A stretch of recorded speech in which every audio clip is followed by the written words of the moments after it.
نرر وقوي قبر قدادوين جورسدي هاد قار قصة دعدي عوصو ولا موجودة وقاوني مركا قبرتي waxay dhahday madaxaygi sii maxaa ka wadaa uu yiri ifuraan ka wadaa ay tiri afurutu yiri bax orod yahoy waa bacday markay bacday dadaa ku dirdiray asiga moogta rooqooyiga hees u qaaday marka dadkii ku dirdiray iyo macal ayadii oo hees ku garbaash maxuu qaaday maqana maxuu dhahay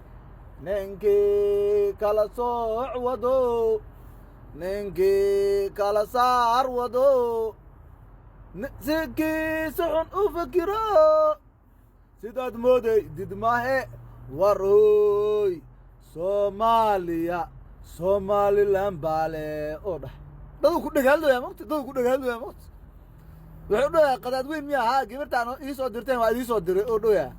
qisadaas waxay ka dhacday deegaanka Somaliland ay ka dhacday waan magsanaynaa